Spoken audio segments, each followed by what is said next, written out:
Welcome to Inner Peace with Dr. Reese, a program that can help you become liberated in the modern world.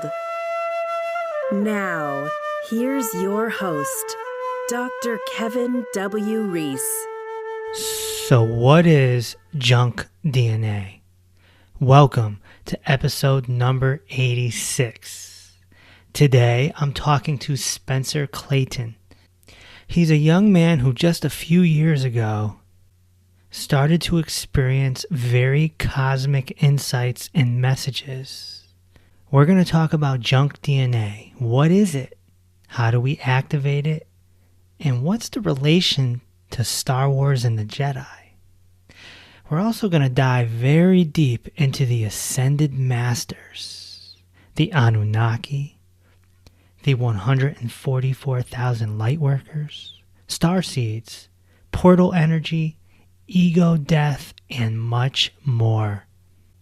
So sit down, relax, and take in this beautiful recording. Spencer, welcome to the podcast. It's good to be here. Thank you for inviting me. So your Instagram is called Junk DNA. How would you define junk DNA? Well, junk DNA is the dormant part of our being that has been suppressed over the years. And it's just about bringing some self-awareness to the fact that we have these capabilities and abilities within ourselves that are inherently present at birth. But as the years go by, we kind of forget about them and we don't utilize ourselves to our ultimate potential. So I think just calling my page Junk DNA lets people dive deeper. It plants some seeds of awareness, and people can start to really understand how impressively, how intricate our design is to the universe itself. So I think it's a great thing to bring awareness to, and just the fact that we have so much potential within, it just showcases the beauty of life and nature.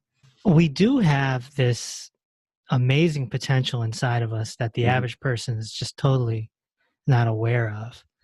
I remember, I'm a little older than you, but I remember as a kid watching Star Wars, and I never really cared so much about the soap opera part.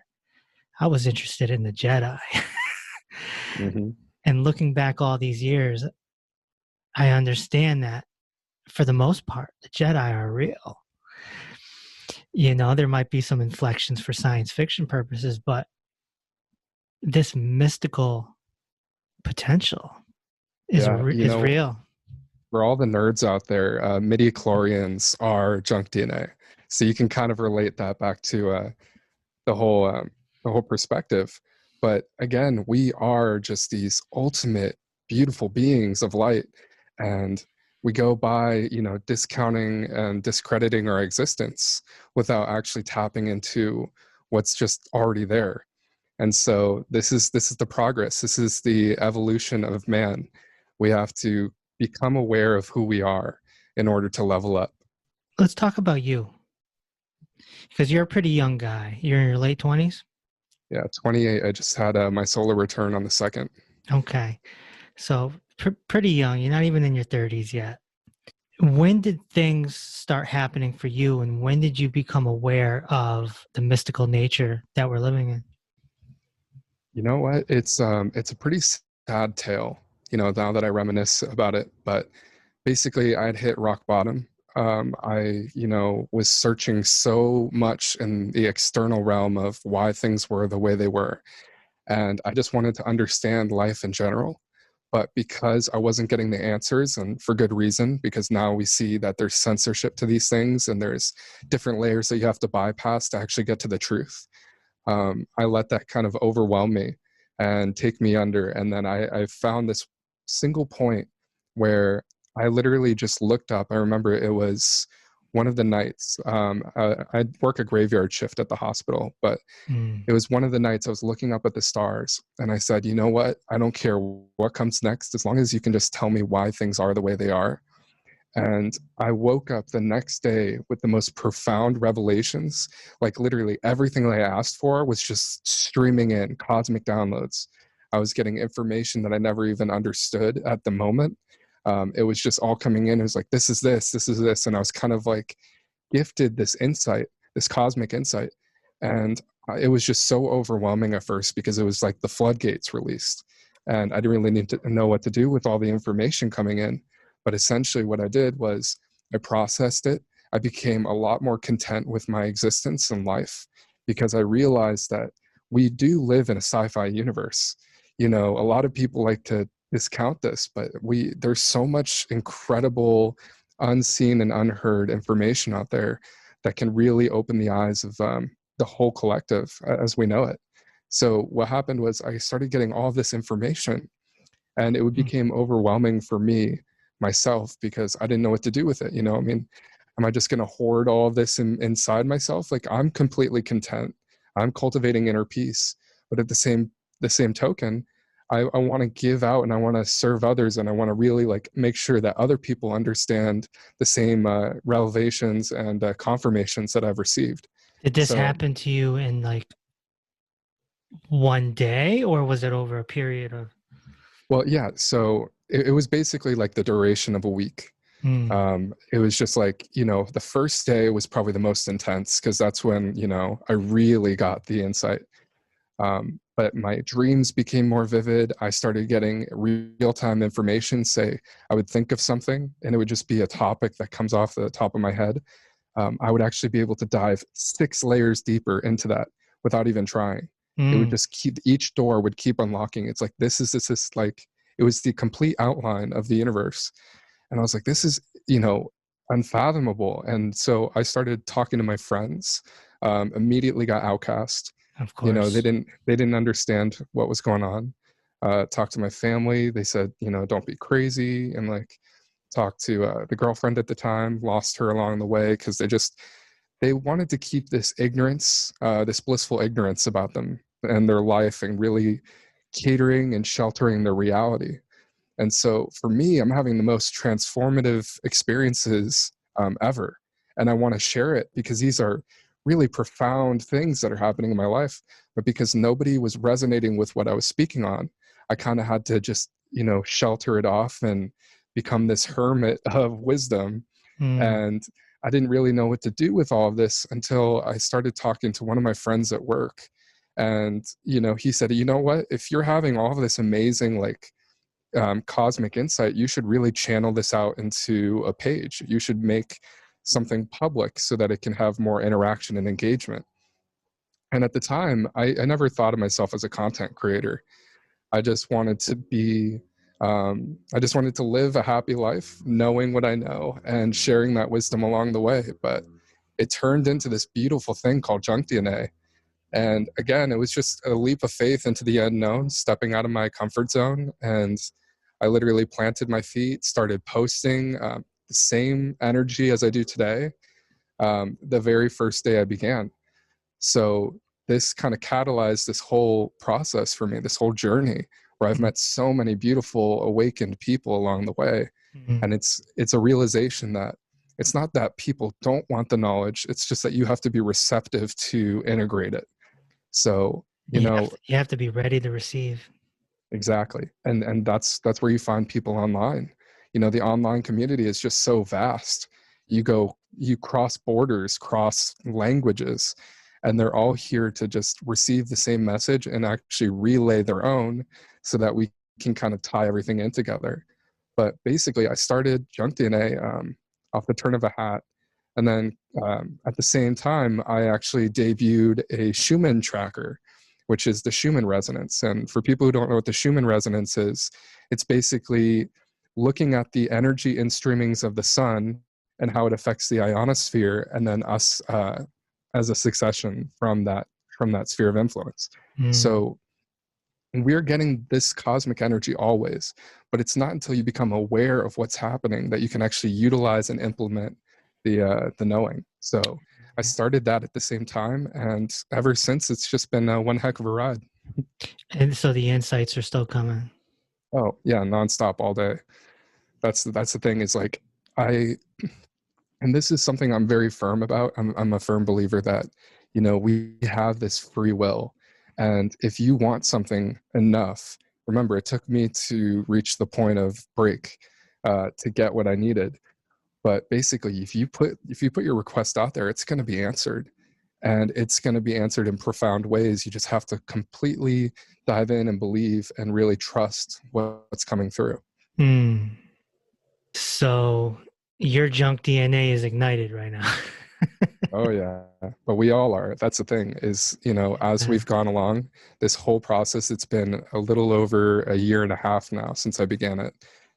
And I've just seen so many people have the same experiences and confirmations that I've had in the past.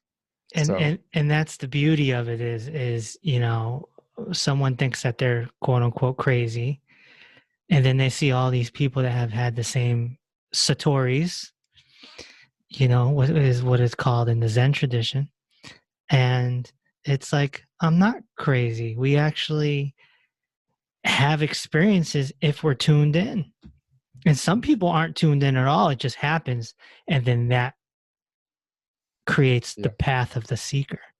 So it's exactly. it's different. I think it probably depends on our karma. Yeah, and it's the catalyst too. If something is to happen, then you internalize it as a personal experience. And a great phenomena of this is synchronicity. This is something that happens individually on an individual basis per the observer, and you'll start to see these fantastic. I mean, literally, I've seen synchronicities of all forms, shapes, and sizes. Doesn't matter if it's a license plate, a clock, IV equipment. It could be anything under the sun. But the main thing is that you become aware of it in that moment, and it catches your attention.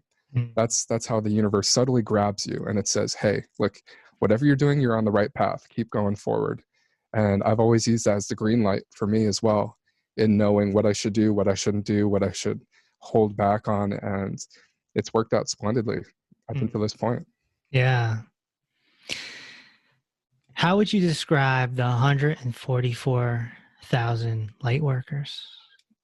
Yes, this is a very grand concept, but it makes complete sense if you really bake it down to the simplistic design that it was meant for, Mm. in that you take the entire planet, you take a bunch of unconscious souls, meaning, beings who have incarnated here on this planet to do what they do until they die and then learn the lessons along the way. But for some reason or another, the distortion has carried the energy in the wrong direction, meaning that we've gained a lot more of a malevolent presence, a much more self-serving society. And because of this, a lot of people haven't been able to really experience the human experience. And when I say that, I mean that we're not able to collect rainwater. We're not able to grow our own food, to live off the land, to be gifted these birthrights that are inherent in us, but rather taken away. And the reason I say this is because the concept of the 144,000 souls is here to correct the error, meaning that if you're imbalanced to a certain distinction of, you have a self-serving society, malevolent in a slight sense, but just basically people who are doing more harm than good, then you're going to need to correct it. That's the yin yang of the universe. It's here to correct the flow. So the 144 themselves, these are souls and beings that actually come from higher octaves of dimensions, meaning that these are people, I'm just going to say souls to lay the groundwork, but they're souls who have surpassed the third dimension, but chose out of love to return to be of service. So what that means is that there was this call sent out into the universe. And remember, there's many different layers of the unseen reality that we live in. So this energetic resonance spanned throughout, and all of a sudden you had 144,000 souls who heard this and came to and incarnated on the planet. And so now that they're here to be a service, to do the inner work, to really ground the frequencies. But the thing that makes it a little troublesome is that we're all spaced out. And this is a concept I really like to accentuate, because when you look at the planetary grid itself, you have this huge webbing of energy that goes all the way around the planet. And there are specific nodes that connect the webbing to each other. And each node is a light worker. These are one of the 144,000. And so that's the reason why we all didn't just meet up in one country. It's the best way to have the maximum influence and the maximum potential for change is if we're all diversely spread across the planet in this way, in this configuration. So And what I want to, yeah, you're saying we. yes, I consider myself one of them because, it just makes you start to understand who you are and what you're here for. Purpose becomes a very essential part of this because it's your guiding force. And now that we're here, it's basically this butterfly effect where if I'm to awaken, that means another is to awaken halfway around the planet.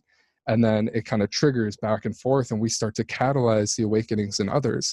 And then you get this thing called the Great Awakening, which is something we've experienced on a very monumentous scale. You have so many people coming to the light, speaking their truth, saying, you know what, we're not crazy for thinking this. How could we all have this cultural hallucination if we're in many different cultures? This is a very universal truth. And so the fact that we're here to ignite the others and remind them who they are is just a catalyst in the process. They know who they are already, but they just need that kick. They need that little reminder so that they can step up to the plate and really emanate their light. The 144,000 is significant. That is the number that the Jehovah Witness talk about as being resurrected to Christ. And that's another thing too, is if we're going to speak on, this sort of ascension process, it's basically it's a means of having people awaken within so that they can catalyze themselves towards something greater, aka return to where you came from because the work is done. That's essentially what we're doing here. Right, back to source. I'm going to run down a bunch of words and phrases and we'll just go from there. Starseed. Okay, starseed. This is exactly what we're talking about. Remember, the universe is a grand scale place, meaning that there's no cut and dry, there's no black and white. You have this variation of diversity. And so many different people from so many different corners of this universe have come together to actually serve and to really embody their light so that they can be a lighthouse, a way shower for others. And so this is what it means. A star seed is a soul that's come from a different star or, galaxy place in the universe, wherever the location be, and they're planted here to do the work and awaken others by planting their own seeds. So this means that it's not necessarily that the soul is local to the Milky Way or even, the solar system for a matter of fact, but it's the fact that they're coming here in hordes and droves to actually do the work and push the goalpost forward because there's so much going on that we're fighting against, like literal evil. And it feels great to be on the side of the good, of the light, to be here. Gautama the Buddha used to talk about spinning the Dharma wheel. That, somebody has to keep spinning it. And so you just said move the goalpost, same sort of concept. Yeah. We got to keep it moving or we're in trouble. Well, that's the thing is, if this was just one person with all this information, you'd get someone like a Jesus Christ or, a different, what we call them, ascended masters. And basically what happens is you get this really weird polarization, meaning that you get these really dedicated people who follow the message and understand the truth. And then you have other people that want to do everything to cast them under the light. So it's basically that duality of we need a bunch of people to come together so that we can get the popular majority to really understand and shift the energy of the planet, because it's not going to come from your television set. It's going to come from mouth to ear. It's people just like me, just like you, spreading this information.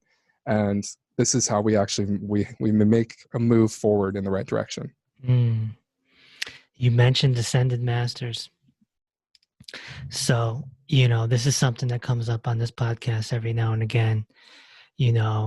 There's, some people call them Ek masters. Some people call them ascended masters.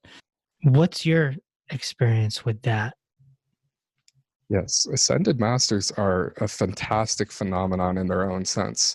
It's basically an accentuation of what we can be if we focalize all of our energy into our maximum potential.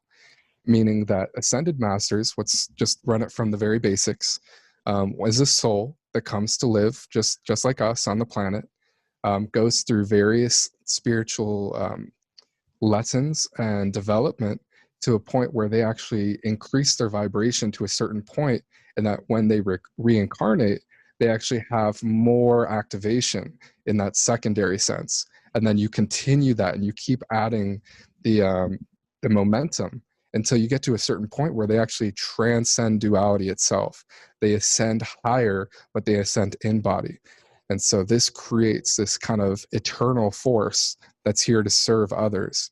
And that's why you see all of these amazing supernatural feats that they can accomplish, is simply because this is already within us. They're here to teach us how to be our greatest version. And so, huge part of this, you know, you see Jesus walking on water, you see different beings floating and whatnot. All of these things exist, all of these abilities are real, and it's just the mind that has to carry us through that distortion and misunderstanding this non-physical phenomena so that we can actually be an ascended master ourselves. And of course, this is a choice. You know, souls progress in a linear sense. They keep going forward, higher elevation, until you return to source. But for ascended masters, this is the ultimate service, is to return as yourself and help teach and help provide the information and the wisdom that'll help people unlock their junk DNA and actually evolve into them, into what they were designed to be. So it's said that when somebody gets to that level, when their physical body dies, they're not incarnated after that. They're wherever they are. I mean, we don't know specifically, but Yeah, it's been said that you can call them back, maybe not as a physical form, but yeah. So this is a little insight, is that they actually hang out, if we're going to make it a little casual, in the fifth dimension. And this is a really important point, because when you're in the fifth dimension, you actually have access to communicate backwards.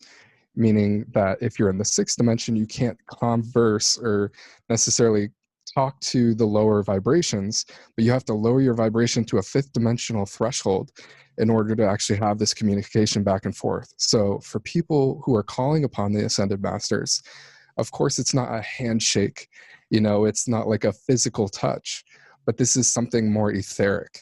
This is a perfect divine intimate channel where you can physically see a manifestation, but it's not necessarily as physical as, you know, we are, or as the ground is.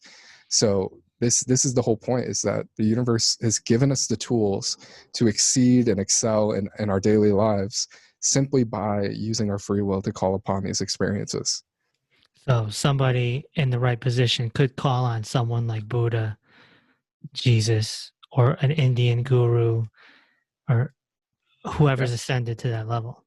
Yeah, and it's important too to realize that ascended masters, you'll see a variation in their race, their you know, the diversity of their languages, and this is basically a, the epitome of putting an ascended master in the right culture to be accepted, which is why you have, you know, Buddha in that culture, and you have Jesus in the African cultures and whatnot. And it's kind of like when you tap into them, you get the same wisdom that they do, because they know that you're receptive of their information. Just like how I'm doing it. You know, I'm not reaching out to just anyone. I let those who are meant to see my messages and those who are meant to be part of my journey and my experience enter freely. And that's typically how we do it, and that's how I've been able to grow so much. But ascended masters, it's simply the act of just asking and receiving the information that you so desire. Mm. So what are you doing to practice all this? Are you going into deep meditation, or are the insights just coming on their own?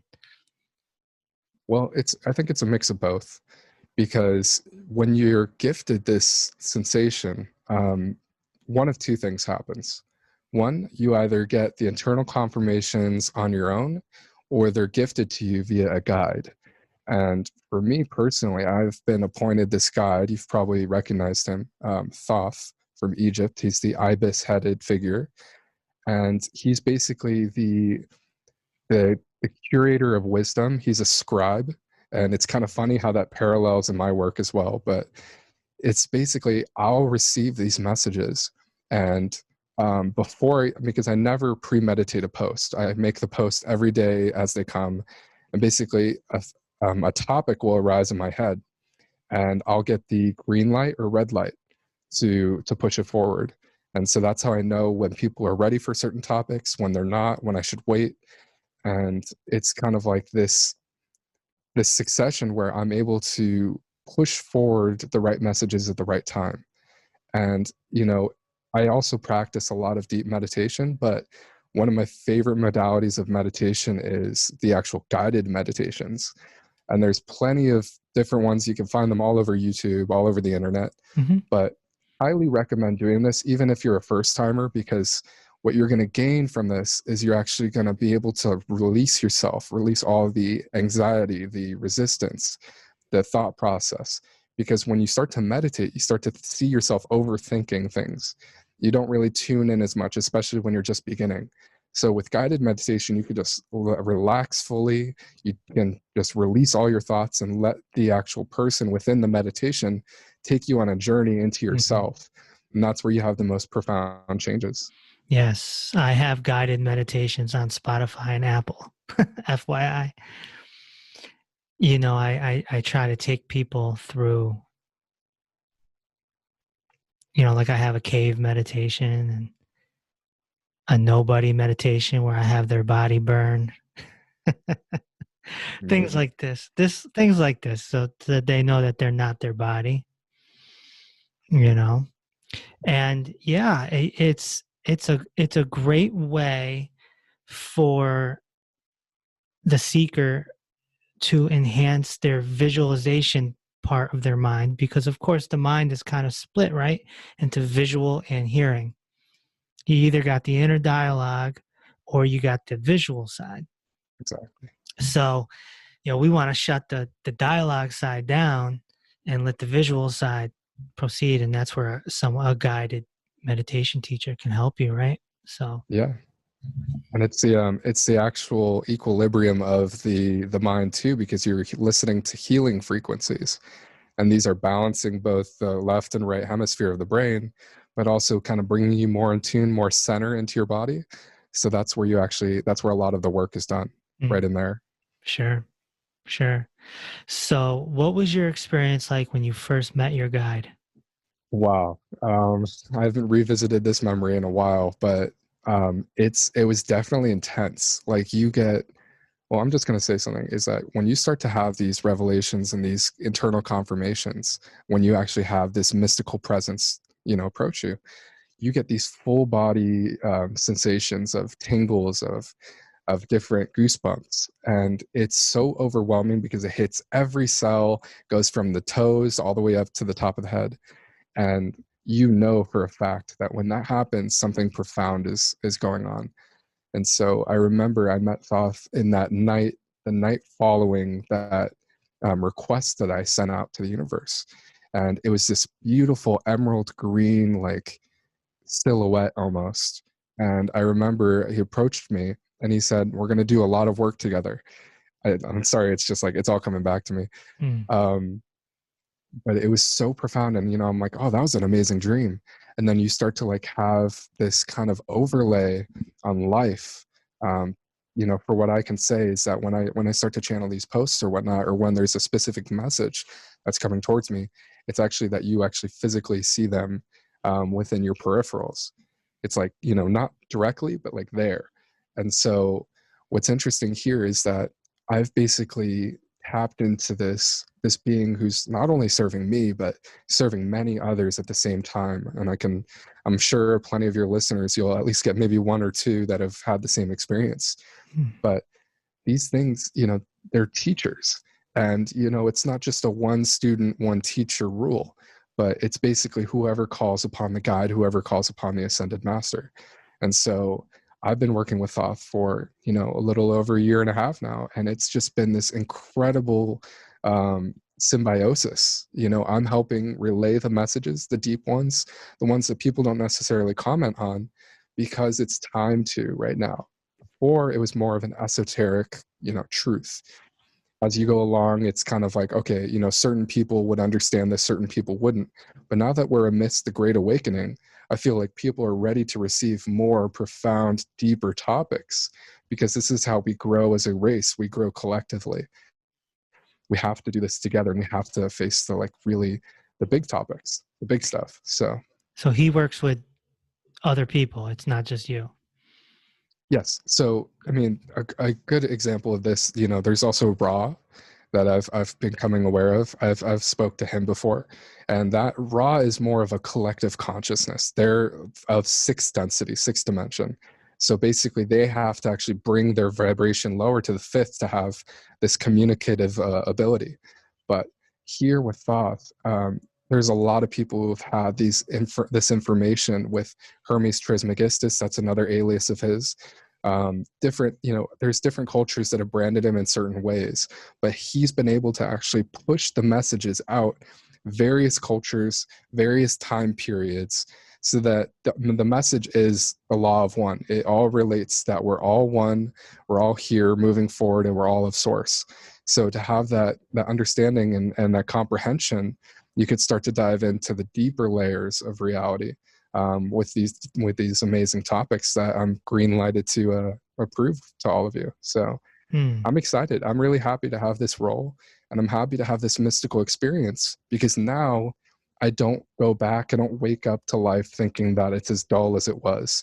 There's so many things to this, and I can now really express myself entirely without feeling the need to be prosecuted or to really be put down for what I'm trying to say, because it's resonating with a lot of other people, and there's no agenda behind this. This is just a free think tank of consciousness that we're all coming together. We're all expressing and sharing ideas, and when it resonates, we build a bridge, and all of a sudden we get this greater understanding of what the cosmos is all about. So how do you walk around with all this? So I mean, you still got to go to the grocery store, still got to drive a car, and still got to live a normal life. It's all about trusting the process. I mean, you have to realize that no matter what, no matter how far you've ascended mentally, you're still as human as the next person. We're still here. We still have these skin suits, and we have to do mundane things, the human things. Paying bills, going to work, taking a car, filling it with gas, even though we know that there's a better way. And I think this is honestly what we're working towards, is that as more people awaken, we start to get these greater foundations for the better ways of living, i.e. permaculture, different things where you actually integrate the land and you actually live as naturally as you are meant to, and you remove the artificiality from the equation. So that's where I find myself. It's a very interesting thing. I mean, my dreams just keep getting many layers deep. I remember I have 6 dreams per night that I can vividly remember. And it's just, as we go forward, as you do the inner work, you start to really colorize your perception and the way you view reality itself. So even though it is mundane at times, it's still very interesting to be the observer, observing the observer within. How would you describe portal energy? Portal energy. This is something incredible that anybody can tap into. And I feel like it takes a certain level of self-awareness to integrate the energy as well. But portals essentially are these spurs in time where you actually link up, you have this cosmic alignment, and there's so much significance in numerology. People don't realize that. But when you start to see that synchronicity forms in such a way, you can start to relate back how important this is to our existence. So, we just passed a portal on the 12/12 portal of December. And what I did with this is it accentuates who you are and your abilities. Basically, if you're tapping into your intuitive side and you want to start to like practice manifestations, or you want to start, bringing forth a new reality, or start to curate that as a co-creator of this reality, you can do so at twice as much in real time, because you're aware that there's an in-streaming of cosmic energy hitting you and empowering you to do these things. And it actually, accelerates the process in an essence. So I'm super excited to just be here and hold space for others as we come along these portals. But it's more so as they do, utilize the energy and make the most of the day by really tapping into yourself. And this could be through meditation, or it could actually just be outside grounding, like really anchoring your physical body into nature. So it's there's many different dualities to this, but it's basically whatever works best for you. And so long as you're aware of the happening, you can make the most of it. Well, what do you have to say about the law of gender? The law of gender. Mm. Basically, this is the formality of the universe. We all have archetypes within ourselves. And when you start to look at everything on a microscopic level, just as much as macroscopic, you see that there's this fine duality of masculine energy and feminine energy. And this doesn't necessarily correlate to the fact that something is male or female, but it's just the embodied energy that it has. And so when we look at the law of gender, we can see this divine imprint of the yin yang in almost everything, literally everything. And it plays a large role in us, because that's part of accessing our junk DNA, is to actually be and embody both elements within ourselves, but make sure that the more masculine one is the dominant and the successive one is actually balanced accordingly, which I've come to conclude is a 60-40 split. Meaning that, if you incarnate as a male, you want to balance the feminine aspects in you at 40%. And this is the intuition, this is the care, this is the nurturing. These are the inherent archetypes. And then for men, it's the power, it's the actual stability, the grounding, the intention. So once you find that equilibrium between both, you're perfectly set to go. But just taking a more, macro perspective, we look up and we see that some of the planets actually embody the actual energy 100%. So it balances out throughout the solar system how we get this masculine feminine split, and everything makes this certain singular point of energy. And from here, this is how we see that everything is balanced in the universe. It's this divine expression that's within all of us.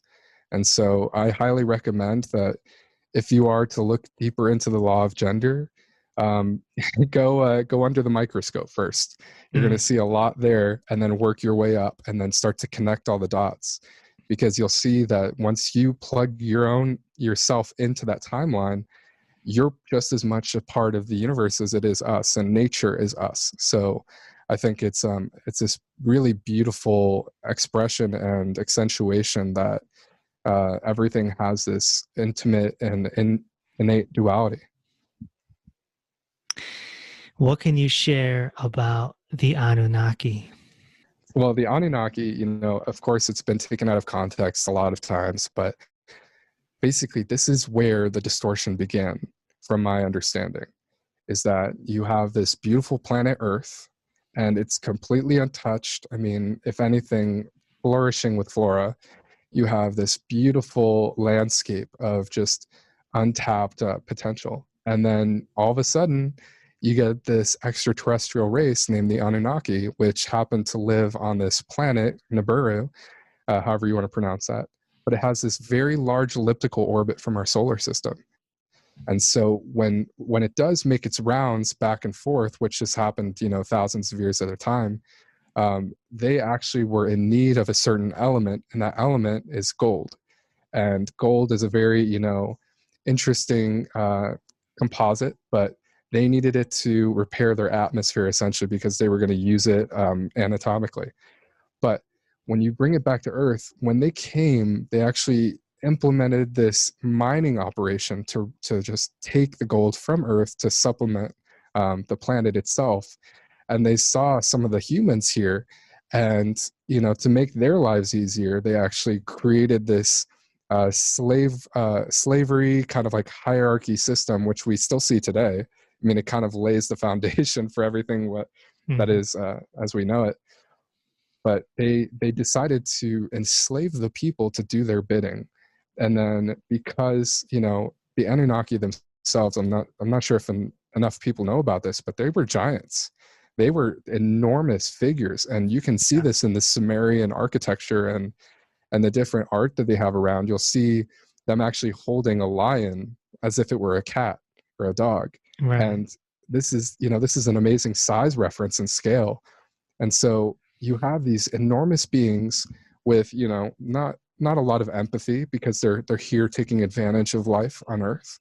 And what they're doing is they're actually creating this pattern of dominance, of self-serving behaviors, which is inevitably self-sabotaging because they're lacking the spiritual development. But because they're putting these forward, now all of a sudden they think of them as different than us. And it's planet versus planet. It's not one soul versus another soul. Hmm. And so today we see all this play out into the fact where bloodlines have just coursed throughout the generations, and their divine blood, whatever they want to consider it, because a few did stay behind and they actually procreated and they created these hybrids.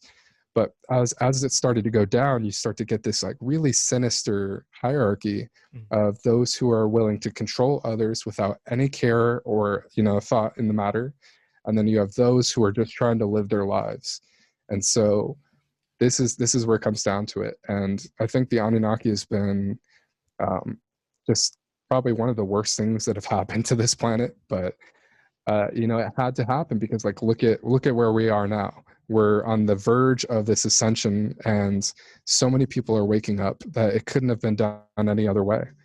And while it does suck, and you don't really want to look back and contemplate what's happened before. You don't want to like try to change what or correct history. We can be the change now, and we can actually affirm our existence and our divinity here and stand up into the light and actually help transmute the darkness simply by awakening others and being a service to others.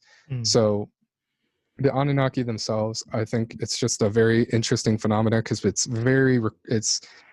the most recorded event that we can see in the Sumerian heritage.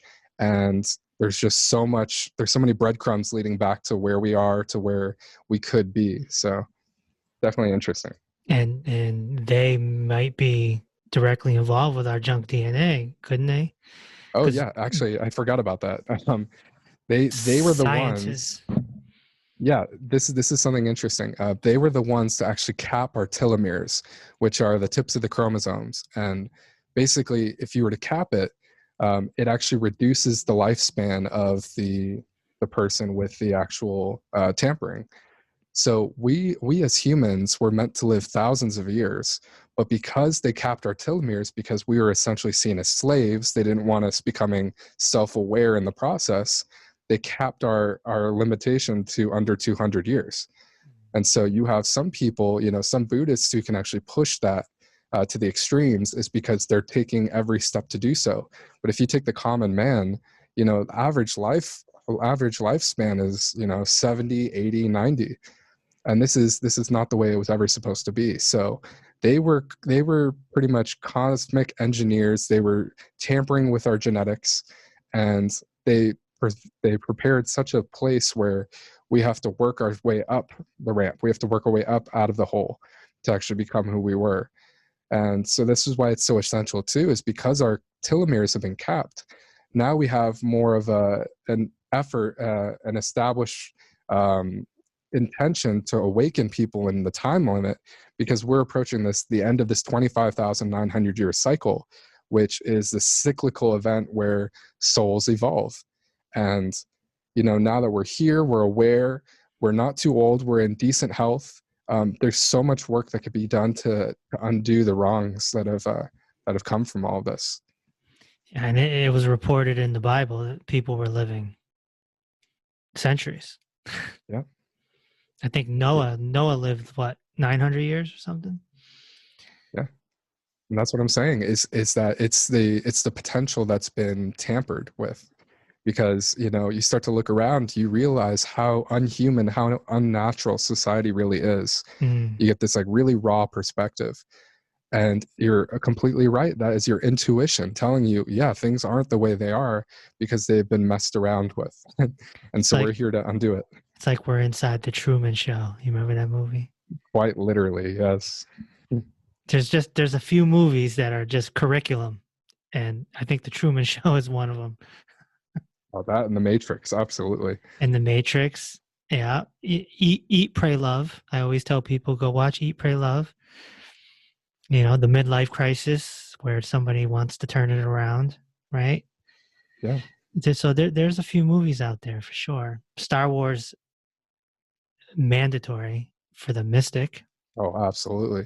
Absolutely. And that's the thing, is there's a lot of soft disclosure through movies and media that a lot of people don't realize, but even the writers, you have to really source the inspiration. Where are they getting these thoughts from? Mm-hmm. Is this just a random thing that they put in a generator, or is this a message that was meant to come forward for the collective, and it just hit the right person's ear, the right person's mind, to actually put it into motion and manifest it forward? So that's what we're seeing. I mean, you could tell a lot. Another movie I'll just throw in there for fun effect is Spider-Man Enter the Spider-Verse. There's a lot of CERN disclosure in that as well. But yeah, get out there and take a second eye to what you're consuming, because there's so much to see and so much to really to observe through it. Yeah, the whole Superman story. An alien from another planet who, has powers. He looks like us, but he has powers where he can fly and see through things, and he uses it for good. Exactly. This, I'm convinced they got that from Krishna in the Hindu tradition, because Krishna, it was reported, was having miraculous feats as a child.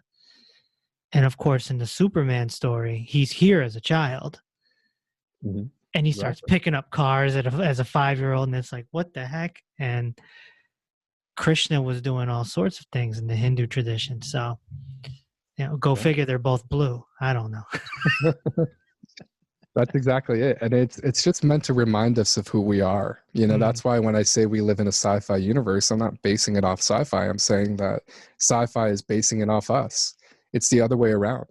But it's because we've been conditioned so much that we don't believe these things to be possible, that when you get these amazing revelations like I have, I tell people, I'm like, look, I'm the biggest skeptic that you could possibly know. And I'm here to tell you the grass is greener. So you really have to take that leap of faith into the unknown, and to just explore your consciousness for all it has to offer. Just try it. That's it. Let's try it. And speaking of Krishna, in the Hindu tradition, in the Vedas, there's gods. In the ancient Greek culture, there's gods. In the ancient Egyptian culture, there's gods. Everywhere we look in ancient time, gods, S, plural. So, can this be leftover Anunnaki, or ascended masters, or a variation? So gods are interesting because, a lot of people call them demigods, but basically these are beings that never said, never came forward and initially expressed themselves as such. This is more of an interpretation of their being. And so when you have many different cultures with the same kind of ideology, you realize that a bunch of them are just living their supernatural lives as they will. They come into this existence, they showcase their abilities. And some of them, I mean, again, there is a polarization to this. It's about how they're using their powers. How are they using these intuitive abilities to help serve others or to help serve themselves? And to look back at the Anunnaki, they were very self-serving. So, you left that imprint of that negativity there here on the earth for those to divulge in, because once it's in the collective consciousness, it's felt by all. And so for gods to exist, it doesn't necessarily discount the creditation of source manifests, because source is what ties us all together. This is the source key. We are all of this divine spark. But to go on the subsurface levels of this, and you start to see beings who are more than meets the eye, and they're taking an advantage that not many other, the common man can't really compete with, especially with as unconscious as they are. You get this really harsh contrast of these fantastic abilities, these fantastic beings, versus somebody, that's just living their life as is, as normal as they possibly could. And then the normality in them actually calls forth a surrender to these beings because they feel lesser. So that's where you get worship. You got a lot of different things of, oh, they're so amazing, I have to worship them for being this. When in reality, what's really happening is that they're showcasing what's possible. This isn't something that's divulged for one person to accept or another. This is for you to internalize yourself and say, wow, if they can do it, I can do it. And then you get like more of a showcase ability of show and tell, essentially. Yeah, any good guru or awakened teacher will be very clear, don't worship me, and in the Indian culture, a disciple will touch the feet as a sign of respect. And that's more for the disciple than it is for the master. It's a devotional catalyst for them. But certainly it shouldn't be worshipped. I mean, it's been, the classic story of Bodhidharma finally going from India to China and talking to the emperor, who has built these beautiful Buddhist temples and these statues of the Buddha, and saying, hey, how's my karma now? And Bodhidharma being like, it sucks, because Buddha never wanted this. He never wanted to be worshipped, yet you have these big, beautiful statues and everything. And so they turned Buddha into this worshipable figure. And then, of course, they did it with Jesus, of course. Yeah. Which took over the entire Caucasian world, let's just call it, right? Europe, Canada, America, etc. That it's so interesting too, because like when you start to see this parallel of somebody saying, oh, that's amazing, we should worship that, you could start to relate it to what we see in society. Celebrities are the new gods, quote unquote, as I would say, because they're no better. Yeah, they're no better than you, they're no better than I. They just have different skills that they've put forward, and they've gotten a lot of attention.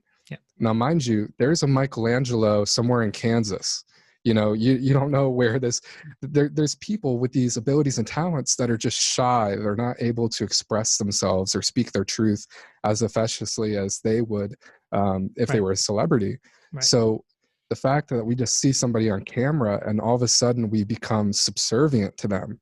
We say, oh, they're so great, I should just do something. I should become a fan, or I should be this or that. That's the modern day gods that we see. And I can't help but think about Michael Jackson. He had such a presence and developed such a mystique that people would faint. And there's that classic moment when he comes out on stage and he sits there and he just stares. He doesn't move. It's like 10 minutes and people are fainting. And so they get so into their fandom, their energy just, it's too much. Yeah. And they're not spiritually developed to handle it. So they just faint. And, this is a celebrity. This is a man just like us, who obviously was deeply flawed in many ways. And so now we see it current time with someone like Dwayne Johnson, The Rock, who is just massive celebrity. the king of Instagram. He uses his Instagram to basically create his own reality show. If he walked in the room at, let's just say, a mall, people would go crazy. They would go nuts. Yeah. Is he having the same insights as you? Is he able to sit? Can he meditate for 9 years like Bodhidharma did?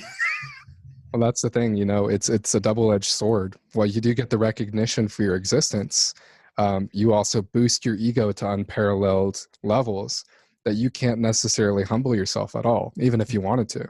Mm-hmm. You think about somebody like Paul McCartney, who is making the most of this whole quarantine thing by wearing a mask. He's saying he's able to go anywhere now, and without being witnessed or recognized. Right. And I think this is a great point too, in that somebody doesn't really appreciate who you are unless they know what you do, unless they know your talents or your abilities. Otherwise, you're just a regular person. And that needs to shift. I feel like people are starting to see people's energy more, because this is what really matters.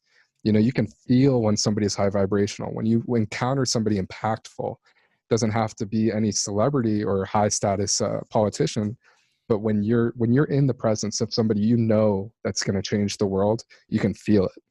And that's what we need to really focus on, and not necessarily give our energy up to these other people in ways that takes away from our own presence, our own divine standing. Because now the same people that are actually worshiping these celebrities or these endorsement figures, they take away all respect that they have for themselves. So like, they're so amazing, I can't compete, I'm nowhere even close. And then you start to bash your own soul. I mean, it's about honoring the soul within. And I think that's what we really need to get back to. Wow. Yes. Yes. When we touch the feet of the master like they do in India, if you did that here, they'd say you're in a cult. Yet it's okay to go completely crazy when Lady Gaga or Dwayne Johnson walks in a room and like, oh my God, I have your tattoo on my arm. I have you tattooed on my arm. And so it's clearly a programming here in the Western world to keep us unspiritual and undeveloped. Absolutely. Yeah, that's where we really go into, honestly, is because it's a demotivation of knowing yourself. A lot of it is, this senseless media, the senseless things that we consume daily, they're just meant to delay the inevitable. They're trying to make it so that you pass away before you can ever understand who you are, where the voice inside is coming from. All of these amazing things that are so real to us, things that we have one-on-one relation with, they're taking that away so that we can just bypass that. They plant their seeds in our subconscious mind, and they flourish in the worst ways. So right now, it's just about taking back your observational power of who am I, and really embrace your journey here on earth, because we each have a mission to fulfill. And once you're aware of your purpose, you go so much further with the progressive energy. How do you suggest somebody finds their purpose? Definitely, it's about introspection the most. You really want to know who's speaking to you on the inside. And this is something as simple as observe the observer within. AKA, when you have a thought arise or hear that voice, the inner voice going on, start to tap into what's speaking. Is that you? Is that your body speaking? Or is that something greater? And I think that's the counter to any atheist conversation, is that you have this divine presence speaking to you always within. Even if it's phrased in your own voice, you hear it back, you hear the playback. And so I think the best thing people can do is honestly just breathe, really calm yourself, and find that centeredness so that you can understand who you are, how you fit into this whole equation, and what role you want to play in the future. In Eastern cultures, this is called witnessing or vipassana, or some people may call it contemplation, to sit down and watch everything that's happening with your minds. And in doing that, you will see your ego. You will come face to face with the ego.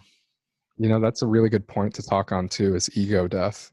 I think that's something I had to face significantly early on, because to have all of these amazing experiences, I had to really understand that in order to have this, I had to break down what I thought I was in order to really learn who I really am. Hmm. And that's something everybody's going to face along this ascension process and awakening process, is that you're going to come to a certain threshold where you're going to have to let the old go to make way for the new. And there's many different ways of doing this. You just have to find which way works best for you. And there's no cut and paste. I mean, everybody has their own way. In doing that, did you have any mental detox like many people have reported? Did you see some nasty things? Yeah, it's what we like to call that is shadow work. And this is something where you have to really revisit old traumas, things that you've suppressed, things that you wouldn't speak to another soul out loud. And when you face it, when you get straight up into it, you immerse yourself in, and you say, no matter what happened, it's a part of me, and it's helped progress me to this point where I'm at today. You see that it was a stepping stone and it needed to happen. All of these things, all of this catalyst has an exterior perspective and proponent to it, in that we can make the most of feeling damaged. We can heal, we can mend a broken heart. We can start to express empathy in ways that we haven't before. We can completely shift our character and reformat and reparent our mind so that we do better this time. And when you accept it instead of regress it, you integrate such a higher vibrational aspect of yourself, because you're mending the two. You're mending the shadow self with your conscious self. And now you're untouchable, because, everything that's ever happened to you has no power over you. Do you suggest people do that inner work also by journaling, by writing down? Yes, huge, huge. You want to be conscious of your thoughts. And this could be done by scribing them out into paper, speaking them aloud. Different things, you can start to speak affirmations. This is something I do a lot, just to reaffirm who you are. And when you go forward, you'll start to uncover layers that aren't as comfortable as they, could be, or that you're used to with your curated lifestyle. But to be in the space of vulnerability is to be in a space for growth. Hmm. There's so much acceleration that happens in that moment when you choose to take a different look at life, or you choose to take a different perspective on the situation entirely, or even future events. Like if you were to get laid off at work, think about how the universe is preparing you for something else. Or, if you're moving and you didn't get a different thing. It's just about reformatting the mind to accept what comes and keep moving forward regardless. Journaling and writing down, doing affirmations. I like to do that with acceptance, because what is more powerful than acceptance? We have to accept things that happen to us. You just mentioned someone getting laid off. So many things happen to us in the course of a day, a week, a year. A lot of it we can't control. At the time of this recording, we got 12 to 20 inches coming of snow. So the weatherman says. There's nothing I can do about that. You just accept it and go make snow angels. What else can you do? I like that. Some people actually get upset over the weather. I mean, acceptance is such a powerful topic, because now instead of life happening to you, it's happening for you. And you really gain a greater sense of clarity on everything that happens. Doesn't matter if it's a bad thing, a good thing. When you accept it, so much happens in your favor than it would if you were to just become a victim of circumstance each and every time. So to just really powerfully accept your existence, accept your situation, accept the people in your life, accept the people not in your life. It's all of it ties in together, and you can constantly do this through gratitude and journaling and affirmations, and even just like looking at yourself in the mirror and really accepting the person you see before you, even if it's not ideal, even if it's not acceptable in that moment. Realize that your body is constantly caring for you. It's pushing you through this life with an open heart, and your eyes are here to observe the experience as a human. And there's just all these things working with us, and because we're not openly conscious of it, we tend to have an underappreciation. So I think acceptance is a huge vital component to the whole thing. Absolutely. So where can someone find you? Where can they come say hello to Spencer Clayton? Oh man. Well, you can find me at Junk DNA. This is on Instagram, and I have a Patreon link in the bio description. Very cool. Well, it's been a pleasure talking to you today. And, maybe in 6, 7, 8 months, we'll have you back. Have you be a regular, come back once a year or something. Oh man, that'd be awesome. And you have fun with that that snow shovel, and all of the digging you're gonna get to. Yeah, I don't mind. I'm cool with it. Full acceptance. All right, man. Thank you very much. Perfect. Thank you for having me. And looking forward to the next time. I would like to take this time to thank all the patrons who have signed up for exclusive membership and are helping to move forward this podcast and this inner peace movement. If you want to help, support, and keep this going, go to patreon.com and find Inner Peace with Dr. Reese. You can download the app right from your phone.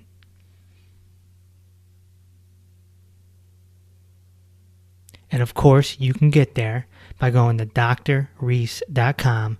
That's doctor spelled out. And I'll talk to you on the next episode. Thanks for listening to Inner Peace with Dr. Reese. If this episode opened your heart, feel free to share on social media and tell your loved ones. Also, be sure to subscribe so you never miss an episode. Until next time, may peace be with you.